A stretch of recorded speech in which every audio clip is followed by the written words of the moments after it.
साथियों, जय भीम। शायद भारतीय मीडिया इसको ना दिखाए।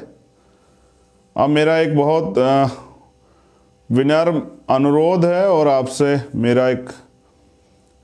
एक परेशानी जो मैं महसूस कर रहा हूँ वो आपसे शेयर करना चाहता हूँ और उस पर आपकी मदद भी चाहता हूँ क्योंकि मेरे पास तो मेरी ताकत जो है वो ना तो मेरे पास विधायक है ना एमपी हैं।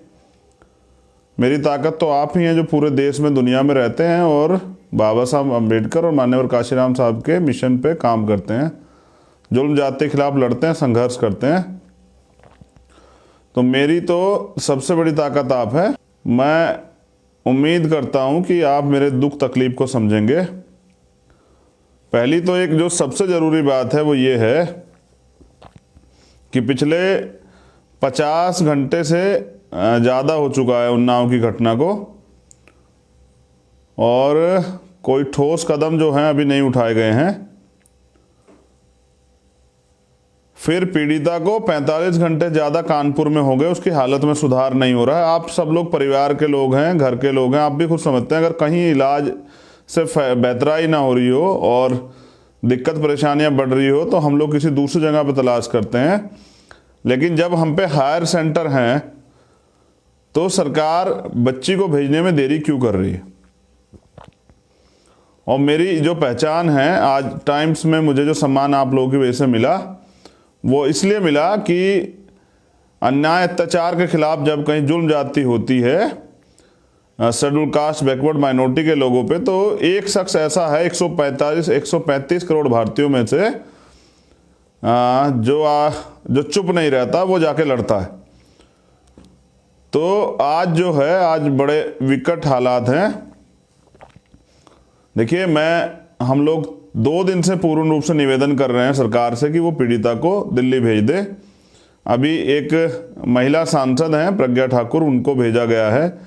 उनकी तबीयत खराब, उनको एम्स भर्ती किया गया। मैं मुख्यमंत्री से जानना चाहता हूं, क्या दलित बच्चियों के लिए एम्स में जगह नहीं है या उनका जीवन जो है, उनकी जीवन की सुरक्षा करना क्या सरकार की जिम्मेदारी नहीं है? क्या सरकार जो है इस जिम्मेदारी से भाग जाएगी जो जिम्मेदारी सरकार की बनती है कि गरीबों को न्याय देना? तो ये सरकार क्यों अपनी जिम्मेदारियों से भाग रही है और क्यों हमारी बहन को दिल्ली एम्स रेफर नहीं कर रही है? मुझे शक है कि कोई अनहोनी जो है होने की संभावनाएं हैं। कहीं ऐसा तो नहीं कि सरकार कुछ छिपा रही है, कहीं ऐसा तो नहीं कि जिस तरह से सुरक्षा घेरा बना गया कोई नहीं जा पा रहा है, तो ऐसा तो नहीं? क्या मुझे ये भी शक और संभावनाएं हैं कहीं ऐसा तो नहीं कि हमारी बहन जिंदा है भी या नहीं है? क्योंकि वो एकमात्र जो अभी कहानी पुलिस के लोगों ने बताई है, मैं उस पर तब तक भरोसा नहीं करूंगा क्योंकि मैं पुलिस का चरित्र जो है और उनका कार्यशैली इसलिए देख चुका हूं कि पिछले कुछ घटनाओं में उत्तर प्रदेश में मैंने ये महसूस किया और मैंने तो खुद के मामलों में निर्दोष होते हुए जेलें काटी हैं कि किसी की कहानी किसी पे मंड दी जाती है। तो मैं उन पर तब तक भरोसा नहीं करूंगा। मुझे आशा और उम्मीद थी कि हमारी बहन वो स्वस्थ हो जाएगी तो वो अपने आप अपनी बात को रखेगी, लेकिन उसका बेहतर इलाज हो जाए इस पर कोई कदम नहीं उठाया जा रहा है। उसको एम्स क्यों नहीं भेजा जा रहा है जब सारे नेताओं के लिए एम्स खुला हुआ है? इतनी बड़ी घटना है, क्या हमें गाजर मूली समझा गया है या फिर दलितों की जान की उत्तर प्रदेश में कोई कीमत नहीं है? प्रधानमंत्री क्यों नहीं बोल रहे हैं? मुख्यमंत्री इस पर क्यों नहीं अपनी बात रख रहे हैं?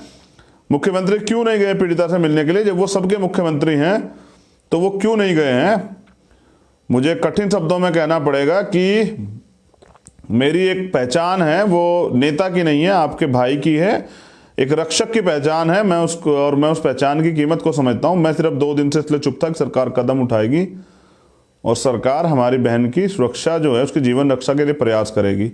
मैं मुख्यमंत्री से निवेदन करता हूं, मैंने ट्वीट भी किया है कि कल 12 बजे तक बहन की जीवन रक्षा के लिए एक ठोस कदम उठाते हुए उसको दिल्ली एम्स रेफर किया जाए। और अगर मुख्यमंत्री ये सोच बैठे हैं कि इनकी आवाज़ कोई नहीं उठाएगा तो मुख्यमंत्री ये जान लें कि अभी हम लोग मरे नहीं हैं और हम अपनी बहनों के सम्मान के लिए किसी भी संघर्ष को तैयार हैं। अगर ये कल 12 बजे तक नहीं हुआ तो मैं अपने साथियों से निवेदन करूंगा कि मैं खुद जो है कानपुर कूच करूंगा और अपनी बहन की रक्षा के लिए जो मुझसे बन पाएगा मैं वो संविधान सम्मत वो करूंगा, जो मेरे संवैधानिक अधिकार है। मैं ये भी बता देना चाहता हूं कि हम लोग कमज़ोर नहीं हैं। और मैं आप सरकार की जानकारी के लिए बता देना चाहता हूँ, वो देखते हैं सोशल मीडिया तमाम लोग, कि हमें कमज़ोर समझने की भूल भी ना की जाए। मुख्यमंत्री ये ना समझे किसी भी कीमत में कि इनका कोई रखवाला नहीं है। मेरी पहचान ही है, बहुत हो चुका है और मैं बहुत सब्र कर चुका हूँ, क्योंकि हर बार जो है विपक्षी और विरोधी तमाम लोगों को ये मौका मिल जाता है कि भाई ये लोग हंगामा करते हैं।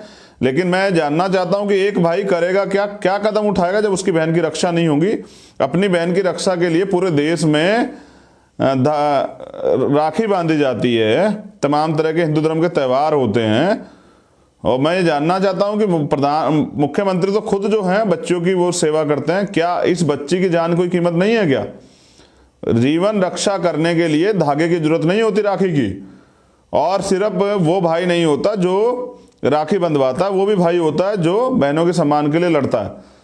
तो मैं पूरी जिम्मेदारी से कह रहा हूं कि कल 12 बजे तक अगर ठोस कदम नहीं उठाया गया और इस बीच में कोई दुर्घटना हमारी बहन के साथ घट जाती तो उसके लिए सरकार जिम्मेदार होगी, पूर्ण रूप से मुख्यमंत्री जिम्मेदार होंगे। और मैं तमाम कार्यकर्ता पदाधिकारियों को मैसेज भी देना चाहता हूं कि वो लोग कमर कस लें अपनी बहन की रक्षा के लिए, उसकी सुरक्षा के लिए, उसको न्याय दिलाने के लिए, जो हमारी पहचान है, यही हमारी राजनीति है और हम संघर्ष के लिए तैयार हैं।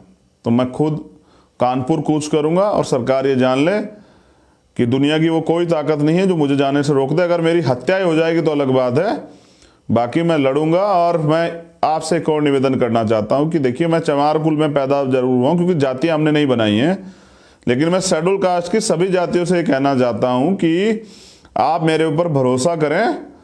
जिन लोगों ने मुझे लड़ते हुए देखा वो जानते हैं मैं जातियों में भरोसा नहीं रखता हूं। जब कहीं अन्याय होगा तो मैं खड़ा रहूंगा।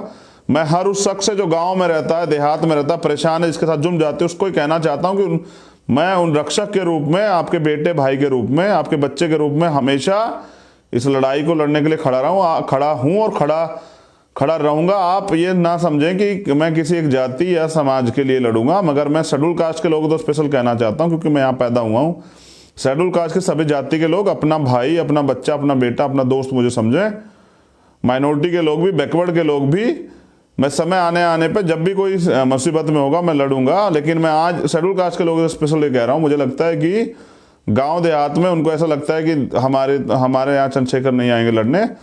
तो जहाँ अन्याय होगा बहनों के साथ, वो किसी जाति धर्म की हो, तो मैं वहाँ जाऊँगा लड़ने के लिए। और मैं कुछ बातें आती हैं कि भाई सभी घटनाओं पे नहीं आ जाते, तो जहाँ अन्याय होता है, जहाँ न्याय हो रहा है, सरकार कार्रवाई कर रही है, तो वहाँ कोई फायदा नहीं, सरकार कार्रवाई करनी दी जाए। लेकिन जहाँ अन्याय होगा, जो अब हो रहा है, सब पूरा देश मांग कर रहा है, विपक्ष मांग कर रहा है कि पीड़िता को भेज दो। दो सरकारों ने कह दिया, दिल्ली की सरकार ने, महाराष्ट्र सरकार ने, कि हमारे यहाँ भेज दो, हम इलाज करा देंगे। क्यों डिसीजन नहीं लिया जा रहा है? क्या मैं जानना चाहता हूँ कि हमारी बहन जिंदा भी है या नहीं। और मैं ये कहना चाहता हूँ कि मुख्यमंत्री जान ले, हम लोग तैयार हैं। कल 12 बजे तक का समय आपका, उसके बाद हमारा। किसी भी कीमत पे हम अपनी बहन की जीवन की सुरक्षा के साथ समझौता नहीं करेंगे। और मैं सब्र नहीं कर पा रहा हूँ, एक भाई होने के नाते अपनी बहन को दुख तकलीफ में नहीं देख पा रहा हूँ, अपनी माँ के आंसुओं को नहीं देख पा रहा हूँ, उस भाई को अकेले खड़े हुए परेशान सुरक्षा घेरे में टूटते हुए नहीं देख पा रहा हूँ। मैं इसीलिए हूँ। और मैं ये बता देना चाहता हूँ, सरकार जान ले, मैं कोई नेता नहीं हूँ, मैं कोई MP MLA नहीं हूँ, मेरी सरकार नहीं है, मगर मैं इस समाज का बेटा हूँ और मैं अपने जीवन का बलिदान भी समाज के लिए कर सकता हूँ। मुख्यमंत्री अगर ये अहंकार में सोच बैठे हैं कि हम सब कुछ लिपापोती कर देंगे और न्याय नहीं देंगे, तो वो दिन, मुख्यमंत्री ये बात याद रखें, वो दिन अभी नहीं आएगा। उसके लिए आपको चंद्रशेखर की और बहुत सारे लोगों की, भीम आर्मी के लोगों की हत्याएं करनी पड़ेगी। जब तक ये लोग हैं तब तक तो ऐसा नहीं आएगा। हमारे तमाम भीम आर्मी के नेता अन्याय के खिलाफ लड़ने को तैयार हैं। मैं बस ये कहना चाहता हूं कि मेरी चेतावनी समझिए या मेरा निवेदन समझिए। मैं तो भाई होने के नाते आपसे निवेदन करता हूं हाथ जोड़ के कि मुख्यमंत्री हमारी बात को सुनते हुए बहन की जीवन रक्षा के लिए उसको भेजे। एक भाई आपसे अपील कर रहा है, जबकि ये भाई कभी झुकता नहीं है, कभी स्वाभिमान समझौता नहीं करता, कभी हाथ नहीं फैलाता। मैं आपसे हाथ फैला के मांग करता हूं कि आप हमारी बहन की जीवन रक्षा के लिए उसको एम्स भेजें। मेरे सब्र का इम्तिहान ना लिया जाए। मैं मुख्यमंत्री से कहना चाहता हूं कि मैं 2 दिन से इंतजार कर रहा हूं, इससे ज़्यादा इंतजार नहीं कर पाऊंगा। कल 12 बजे तक मैं इंतजार करूंगा, 12 बजे के बाद मैं इंतजार नहीं करूंगा। तो मैं अपनी बहन की रक्षा स्वयं करूंगा। और मैं अपने साथियों से कहना चाहता हूं कि वो तैयार हो जाए। कानपुर और तमाम आसपास के जो लोग हैं, हम लोग लड़ेंगे। जय भीम, जय भारत, जय संविधान। आप सबके लिए मंगल कामना और अपनी बहन की जीवन रक्षा के लिए प्रार्थना करता हूं कि उसका जीवन सुरक्षित रहे और वो स्वस्थ हो जाए और उसको न्याय मिले। मैं इसकी प्रार्थना करता हूं। मैं माफ़ी चाहता हूं आपसे, फिर आपसे मुलाकात होगी।